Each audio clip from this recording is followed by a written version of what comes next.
Americans are capable of achieving extraordinary things when they have the freedom and opportunity to do so. This is American Potential. And here's your host, Jeff Crank. All right, well, welcome to the podcast. And again, we're down in McAllen, Texas. Had an incredible day yesterday, and so excited to really come to the border. For me, for the first time, I've been here since I was a kid, and it's totally changed from many years ago. And just an amazing experience. If you haven't done it, I would encourage you to visit, and hopefully you can do it the way that we did it with Americans for Prosperity Foundation. But such an informational trip. Learned a lot, and we met with the Border Patrol. We visited the wall. We did so much. And I'm really pleased and honored to have Mayra Flores with us. Mayra is the wife of a Border Patrol agent. She's a mom. She's an immigrant from Mexico, and she is a former member of Congress. She ran in Texas's 34th Congressional District and won that race. And she is just an expert on these issues. Mayra, thanks for being with us. Thank you so much. Thank you for coming to South Texas. It's so important that we have people from all over the country to come here to South Texas to better understand the border crisis, and that this isn't just a South Texas problem. This is an American problem. It really is. You did a great job talking to the group yesterday, and I wanted to talk about that because for many Americans, they don't understand. It's a very complex issue. It really is. I'll tell you first, I was struck by it is a problem created by the government and by bad policies of Absolutely. the government, right? But the solution is Catholic Charities, and it's other folks who are coming in, private entities and organizations that are coming in and trying to clean up the government's mess in a lot of cases, which that really kind of struck me. Where's the government in this process? They're not really caring for these migrants as they come across. It's it's the greatness of America and the goodness of the American people that does that, right? Absolutely. It's heartbreaking. I'm from Mexico. I understand why people want to come here. This is the greatest country in the world. Now, let me ask you this. Are you the first Mexican-born member of Congress? Is that right? Yes, I was the first Mexican-born congresswoman ever elected in Congress, and I really had an amazing time serving the people of South Texas and inspire other Hispanics as well, and inspire immigrants as well, that if you come to this country and you work hard, you can become anything you want. Right. But we want legal immigration. Right. I interrupted you talking about how great America was, and I didn't mean to do that because I want to give you that opportunity. Absolutely. No, it is. It's the greatest country in the world. So I understand why people want to come here. Sure. I do. But we got to focus on legal immigration. I want every child to have the same experience that I had coming into this country. I had a wonderful experience, but I do understand that not everybody has a father that is an American citizen. Mm-hmm. And for me, that's my story. My father is an American citizen. So I was granted citizenship thanks to my father. But we need to focus on legal immigration, improving the process. Right now, we have millions of people waiting in line. No one talks about that. No one talks about the million of migrants that have been waiting for decades to come here to the United States. Let's focus on that so we can bring in more people, but good people to the United States, not people coming in here illegally. And those people go through trauma and abuse. Yeah, I don't know if you had the opportunity yesterday to talk to some of these people. We did. I had an opportunity to talk to multiple women. Every single woman that I spoke with said that they were raped through the journey. Yeah, it's heartbreaking when you see that. We were there. We were at Catholic Charities yesterday, and for me, it's tough. I look kind of gruff, but I'm kind of a softie on that, particularly when it comes to kids. And I see these kids, and there was a little boy there that I've never seen anybody do cartwheels like this kid. He was just like cartwheel after cartwheel after cartwheel, and his mom was just kind of watching him. And you see that, and it gets real when you see those. It gets very real, and I'm a mother of 4. I just can't imagine my children going through that dangerous journey. Like I said, hearing their stories and what they went through. This young mom, she was only 21. She said she would have never done it, but she was told that if she would come here to United States, she would be allowed to stay. And because of the socialism and communism in her country, she was from Venezuela, didn't want that life for her children. So she wanted to come here for better opportunities for her children. But I want those good people to be able to come here to United States. But we got to focus on legal immigration, because if we care about migrants, why would we want them to go through that dangerous journey? And that is exactly what Biden's policies are doing. They're encouraging people to go through this dangerous journey, knowing that they're paying the cartel thousands and thousands of dollars, the same Mexican cartel that has the people of Mexico terrorized. Yeah, it is. It's almost like we're subsidizing the terrorization of a foreign country. We are. Right. And it's heartbreaking, but it's the reality. Like I said, I love this country very much. It's the greatest country in the world, but there's a lot of issues that I also do have with our government. And that is one of them, that they put in place policies that are hurting other countries like Mexico. And I understand that Mexico also has a huge responsibility. They should be protecting their own border, and they should be trying to deter some of these migrants from coming into Mexico. So they also do have a huge responsibility. But both our countries need to be working together. We should be like brothers and sisters. We're neighbors. Right. We're so focused on what's happening, across the world. What about here, right next to us? We have a terrorist organization, because that's exactly what I believe these cartels are. They're a terrorist organization. Sure. The left sort of portrays the way they handle immigration as compassion. And it's really not compassion. When you're forcing and telling people, come make a journey of 1,000 miles, let it take months on end through the very dangerous parts of Central America and Mexico, and come cross, illegally into the United States. We're telling these people to do a very, very dangerous thing. Absolutely. And then once they get here, the government's not, this isn't a compassionate position that our government is taking. No, it's quite the opposite. Right. And then what? You release them, and what? What are they supposed to do? Right. One of the moms that I spoke with, she said that more likely her court date will be in about 10 years, that's what she was told. So for 10 years, how is she supposed to take care of her children? How is she going to be allowed to work? No, she's not going to be allowed to work. Her sponsor is supposed to be taking care of her for the next 10 years. And we know that's not going to happen. She's more likely going to get a job, and she's more likely going to get mistreated, because that's what I saw. I saw a lot of migrants, that are illegally in this country getting mistreated, working in farms. So why would we want that? And that's what I see the left. The left is constantly encouraging people to come here with their policies, encouraging them to come here illegally, knowing the dangerous journey and knowing that once they get here, it's going to be very difficult for them to get through life. Yeah. Why do they do that? What's the left's benefit?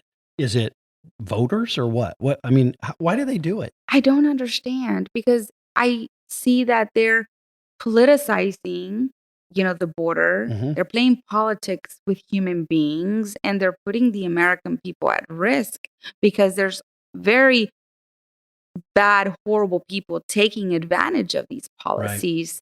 Just a few days ago, Border Patrol found a precious 8-year-old little girl that had been raped for over 67 times. Yeah, that's 67 times. Yeah. If that doesn't make you sick, if that doesn't make you upset, outraged, what else will? And I don't care where this little girl was from. I feel responsible for this. Yeah. I do. I feel that our country is responsible for this. Yeah. We have also lost track of 85,000 children. Right. We don't know where they're at. Right. These children can potentially be sold to child sex trafficking, which we need to create harsher laws. Those that are involved in child sex trafficking should never see the sun again. Right. Why are they bringing these children? Because there's a demand here. Right. So we need to create harsher laws. And we also have children being exploited in our country in the work labor. We criticize China for doing it, yet it's happening in our country, Right. and no one is being held accountable. Right. And it's heartbreaking, and I'm speaking as a mom here. I'm speaking as a woman here. For me, it's not political. Securing the border, keeping the American people safe, keeping migrants safe should not be politicized. Yeah. And of those 85,000 children that we can't find, we don't know where they are, that little girl who was raped all those times, our government told them to come, sent every signal to them. Oh, you should come on this journey. We said, if you come, we will let you in. That we're culpable for that. Our government made that decision to send that signal. The policies. Yeah. The policies. And we need to hold also those governments accountable. Countries like Venezuela, they need to be held accountable for what they do to their people, because of their actions, we're having this problem. Yeah. So there's a lot of countries in Latin America that need to be held accountable for what they do to their people. We are giving them millions of dollars, funding a government that terrorizes their people, that doesn't take care of their people. Why would we do that? Mm-hmm. Yeah. It makes no sense. We've lost doesn't. complete common sense in Washington. When I ran, a lot of people said, but Mayra, you don't have the political experience. You didn't go to a prestigious university. And I said, we currently have a president with, I don't know, thousands of years, hundreds of years of political experience. And, thousands of years. That's what it feels like. And he graduated from, prestigious university. But what good does that do? Right. We need your everyday American to run for office. We need people that understand the struggle, what it's like to live paycheck to paycheck. We need us to start running this country. Don't ever believe you don't have what it takes, to run this country, because this is our country. Yeah. Well, and listen, I can tell you this, Joe Biden and Kamala Harris do not know that Mayra Flores has forgotten more about border security and stuff than they've ever known. So we'll just leave it at that. And they need to come down and see this complicated problem that exists here because of their policies. I do want to talk about, I think for a lot of people, they look at this and they say, well, I'm for border security and that's got to be the solution. But this is a multifaceted problem. It is border security, and we're never going to move on this issue without securing the border and doing a better job of providing the resources necessary to do it. But at the same time, we have a broken system that is causing this surge, right? We do. And I do support some type of immigration reform, but for me is focusing on the legal process, that it's outdated. Right. We, like I mentioned before, we want good people to come here. I immigrated to this country, so I get it. I understand why people want to come here, but why not improve the legal process, allow people to come here, work, and they can go back to their home country. My father, not too long ago, brought up to me the bracero. Mm-hmm. So the bracero was back in the 1950s. Right. And he said, I don't know if you know this, Mayra, but a lot of your family, a lot of my friends, they came here through the bracero. And thanks to the bracero, they were able to go back and build themselves a business. So where I'm from Burgos. There's a lot of businesses there. And a lot of those businesses were built thanks to the bracero. They were able to come here to the United States, work here for a few months, and go back. And they did that for many years. Why did we get rid of something like that? Most people want to come here, work, and go back to their home country. Just want to come here to be able to provide for their families. And I see nothing wrong with that. This is an amazing country. We open the doors to millions of migrants. I think that no other country does what we do. But we definitely need to improve the process. Like I said, right now, as we speak, I personally know people that have been waiting in Mexico for about a decade or so. And they're actually being told that it's going to take longer now because of what's happening at the border. The immigration judges, asylum officers, all those are processing the people that are coming in illegally. So they're not able to focus on the people that are actually doing it right and are coming here legally. Yeah. How is that fair? Right. So before anything, I believe in securing the borders and helping the people that are actually in line. I don't believe that we should help anyone that is going to cut in line from those people. Mm-hmm. It's just not fair for them. Yeah. Yeah. And that is why we have to have immigration reform. There's a disincentive. Let's reward legal immigration, Exactly. not illegal immigration, because what we don't want is to encourage more people to come here illegally and go through all the trauma and the abuse that Right. that they're going through right now. So I believe in rewarding legal immigration. Yeah. And you talked about there's so many immigrants that come to the United States and they have a love for freedom. I think sometimes Americans, I was born in the United States. I love this country. I see the greatness of it. I see the amazing, Absolutely. Constitution that protects our rights, the Bill of Rights. I see all those things, but there's a whole group of people out there, many Americans who just take that for granted. I don't think you take that for granted if you get here from Venezuela or from somewhere. Absolutely so immigrants not. play an important part in us preserving the greatness of America in a lot of ways, right? Absolutely. Yesterday, the people that I spoke with, every single one of them were all about freedom against socialism and communism. Right. That's what they were escaping. And I reminded them that. I said, don't forget why you left Venezuela. Yeah. And the moment you start seeing those policies, the moment you start smelling socialism, communism, reject it. Because you came here for opportunities and for freedoms. If this country goes down, where will you go? Where will we all go? There's nowhere else to go. Right. So we got to protect this country. Every single one of them that I spoke with said, absolutely, we will never allow them to do that to this country.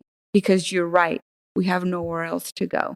And my husband, who's been a Border Patrol agent for many years, he told me a story about Venezuelans who were coming in illegally in our country. But the moment that they were able to touch the dirt, they started grabbing the dirt and rubbing it all over themselves and praying and screaming, libertad, libertad, and just praising God and praising this country. Mm-hmm. Yeah.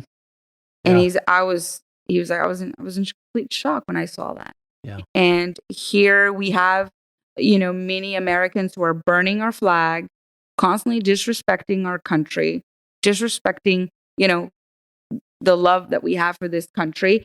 And here we have people risking it all to come here to the United States. So it bothers me so much. I'm like, I wish I could fly those people that don't love and respect this country and constantly burning our flag. I'm like, I wish I could fly you out of Venezuela and bring me back some freedom lovers. Sure. that would appreciate this country. Yeah. Yeah. You talked about your husband being a Border Patrol agent. How long has he been Border Patrol? He's been a Border Patrol agent for about 14, 15 years. Okay. So I was thinking last night of the things that I learned on this trip. And one of them was the fact that the New York Police Department has 35,000 police officers, but the Border Patrol only has about 20,000 or just less than 20,000 actual Border Patrol agents, which is incredible. Right. So tell us what it's like being, I'm sure it's a pretty stressful thing. That's a difficult job. It's a dangerous job being a Border Patrol agent. So tell us from the perspective of the wife of a Border Patrol agent. I'll be honest with you. I took his safety for granted for many years. I really didn't think how dangerous it was. Mm-hmm. And then I realized how dangerous it was under the Biden administration. When my husband or Border Patrol agents were being shot at, when our friends, his fellow coworkers were committing suicide, that's when I realized this is a lot more serious than what I thought. I took my husband's safety for granted, definitely praying every single day for him. Yeah. And I even tell him, like, please be careful and remember you have a wife, you have kids to come home. I know you want to be a hero and you are our hero, but just think of us because we want you to come home. And I just never felt like that before at all. And we've lost too many friends in the Border Patrol in the recent months. And it's just been very scary because I can't imagine raising my kids without my husband, honestly. And I think about it and it just, I don't even want to think about it. But those thoughts didn't come through before. Right. And now I'm constantly worried about him. He's constantly checking on me, vice versa. Just because under this administration, I know that this administration doesn't have their back. Yeah. And they know this administration doesn't They have know their back. You can sense their it. morale is, on the floor. But I have to say that our chief Chavez, she has helped tremendously. I've been talking to a lot of the Border Patrol agents here in South Texas, and they say she talks to us. She actually takes the time to hear us and our concerns. And that alone is helping a lot of our Border Patrol agents here in South Texas. So I'm so glad that she's here and that she's so down to earth and being there for our Border Patrol agents. So very proud of her.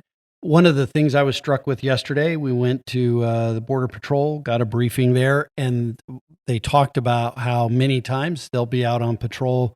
They'll come across some folks who haven't eaten in 3 or 4 days, little kids, and they'll say, hey, I packed my lunch for the day, but I give it to them because they need it. And, those are the kinds of stories that I'm sure you hear a lot because you're around this every day. Absolutely. That was my husband all the time.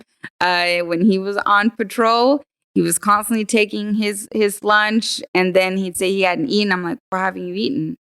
And he said, I gave up my lunch. Or sometimes he would take a lot of snacks. Like, why are you taking all those snacks? He's like, well, just in case I find someone that hasn't eaten or, needs something. So he was always taking a lot of kid snacks, you name it. They have such a huge heart. This morning I actually heard on social media, they were talking about how Border Patrol agents that are Hispanics should be ashamed of themselves for being a Border Patrol agent. And I saw that this morning. Wow. And this young man said, I'd rather, beg money on the streets than being a Border Patrol agent. How can a Hispanic be a Border Patrol agent? And I thought, how ignorant are you? Yeah. Such an ignorant comment. Right. My husband's parents are from Matamoros, Tamaulipas. They're from Mexico. Right. And he's here protecting our country, just like other countries do. And he's constantly saving lives. Our Border Patrol agents, just this fiscal year, have had 12,000 rescues. Mm-hmm. That's 12,000 lives. Yeah, right. They're there not only protecting our border from criminals, but they're also there to protect migrants as well, to save lives. They're constantly finding right now children abandoned in the middle of nowhere. Just 2-3 days ago, 2-year-old abandoned in the middle of nowhere walking. Wow. Parents that are here in the United States illegally are paying, the cartel to bring their children. And those parents don't deserve to have their children back. Right. They don't. And I'm asking parents, if you are illegally in the country and you send your child here alone in the hands of a criminal, you don't deserve to have that child back. Right. Because if any of us would do that, we would be arrested and our children will be taken away from us. Right. Right. Yeah, it seems to me that this ultimately comes down to, are we a nation of the rule of law or aren't we? Right? I mean, are we going to, it seems to me you either have laws on the books or you repeal them or change them, but you can't just ignore laws without, and still have a society. Oh, and and like I said, these children don't deserve that. Yeah, right. Don't deserve that. And these parents or these family members are taking us for granted. They feel like send them and they'll send us the child. And it's true. Right. These little kids are coming in with a little paper in their pocket with the name and an address and a phone number. God. And all we do is pick up the phone and call them and verify that information and send that child. There's no DNA test being done to confirm that they're actually related. Wow. That's why we've lost track of 85,000 children. So let me understand. The government is then taking these kids and sending them to the person with whose name and number is in their pocket? That's exactly what's So that happening. could be a drug runner. It could be a cartel member. It could Absolutely. That's why we've trafficker. lost 85,000 children, because those names and address were false. Once we dropped off the child, they moved and changed the phone number. Wow. That's the reality. Yeah. How can we just take their word over the phone? Sure. You know, I mean, this is not heaven. This is planet Earth. Evil exists here. Right. We can't just assume that everyone coming into our country illegally is Jesus. Right. No. There's good people coming into our country. There's also very bad people coming into our country. Yeah. Yeah. And that's what this is about, right? This is about to keep the bad people Exactly. away. People that are bringing in poison, fentanyl, because that's what it is for me. It's poison, and it's killing 300 human beings a day in this country. Yeah. You know, parents, if you haven't taken the time to talk to your children about this poison, please do it. And don't wait for it to impact your loved ones. Mm-hmm. You need to care about it now. See, I feel that a lot of times we don't worry about it because it's not impacting us. Right. We feel we're the exception. Oh, that's never going to happen to us. You know, we hear someone's child died because of an overdose. We hear someone else's child died because of fentanyl. You name it. But you never think it's going to happen to you. Mm-hmm. And until it happens to you, you're outraged. No, we need to be outraged now. You know, as mothers, I expect you to have my children's back because I have your children's back. So mothers, fathers, we need to come together for this. This is something that it's hurting us tremendously. And this drug was created intentionally to hurt the American people. It was created in China, and it's brought into Mexico, and it's built there in the labs, and then the Mexican cartel brings it into this country. And I feel that those that are trafficking with poison should get a life sentence because they know that they're selling poison that is more likely going to kill those people. Right. And they deserve to be in jail forever.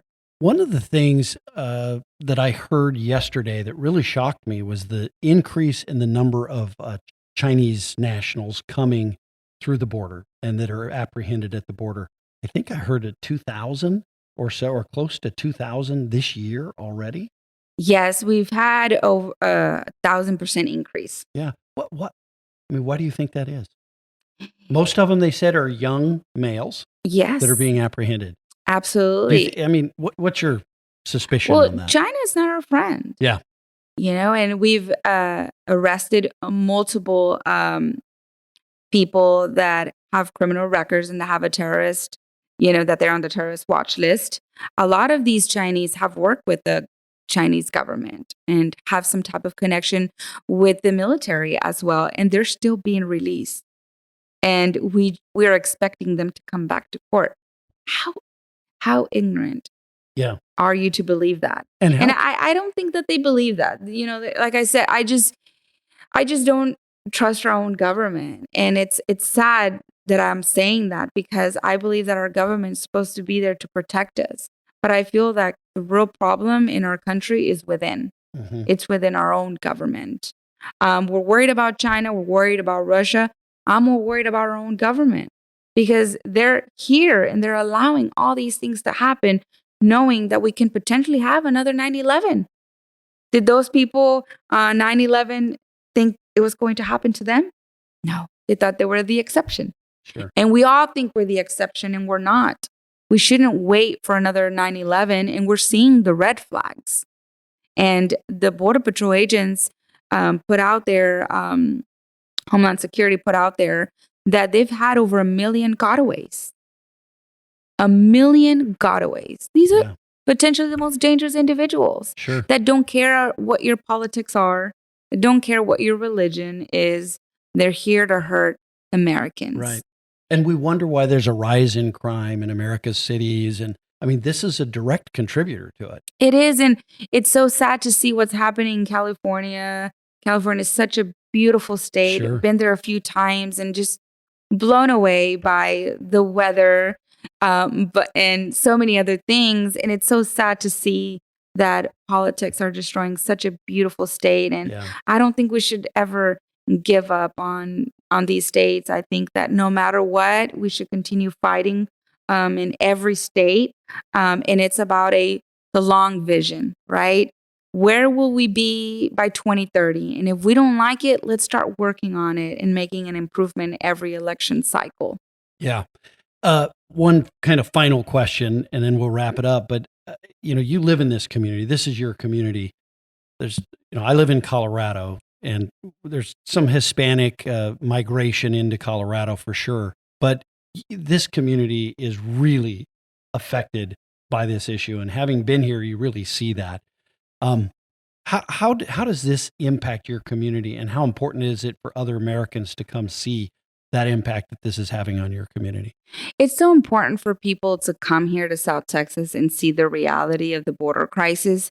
They could see how it's impacted us, our crime rate, right, has gone up, but also how inhumane it is, these policies, to see the people. And that when we want border security, it's not that because we don't care about migrants. As a matter of fact, it's because we love migrants. We love people. We love children. Is that we don't want them to go through that. And the people here of South Texas are all about faith, family, and hard work. They're very giving. They're constantly donating to the Catholic charities because they know that they're in need. We saw that yesterday. Right. And that is just who we are here in South Texas. We're always there for each other, to support each other, regardless of politics. People, when I was campaigning, would come here to help in the campaign from out of state, from the north state. They're like, these people are the nicest people we've ever met. And they're like, it's crazy. The politics is like, look, here, regardless of politics, we're all very conservative and we're respectful people, and we're just loving people. That is just who we are. But it is hurting us tremendously. And that is why we're seeing that shift towards the right every cycle. Mm-hmm. Why? Because the people of South Texas see firsthand what these migrants go through.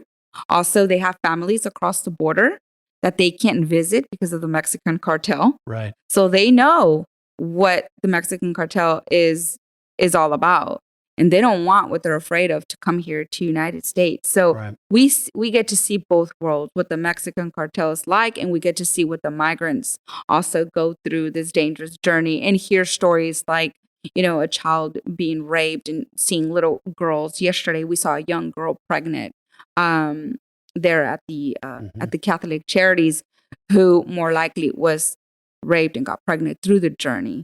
And this young mother said she had been traveling since November. Yeah. Since November, and got abused from day one until the end. And it's something that you don't want anyone to go through. No. You don't wish that on anyone. And yeah, I walked out of there yesterday just broken. Yeah. Very emotional. And also outraged that our government is complicit of this. Yeah. And I did too. I walked out of there broken and a kind of a changed person in a lot of ways on the issue.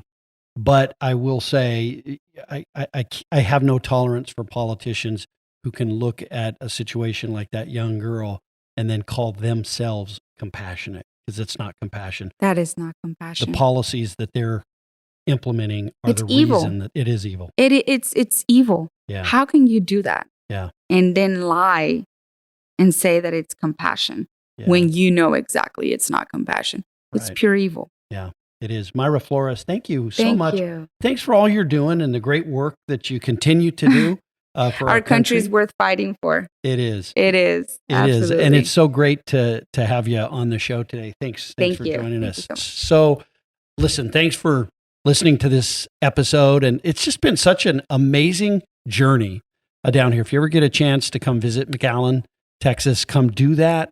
Come visit the border. You can see the border walls. They're kind of impressive, in their own way, for sure. And just amazing people down here. Very, very good people. like Mayra Flores. So thanks for being with us. And I was really struck yesterday. The name of this podcast is American Potential, and that's truly what this is about, right? These migrants, these immigrants coming to the United States, no matter how they're coming, they see the potential of America. And so we can't ever forget that. Thanks for joining us. Thank you for listening to American Potential. You may listen to more stories from Americans working every day to expand freedom and opportunity in their communities by visiting AmericanPotential.com.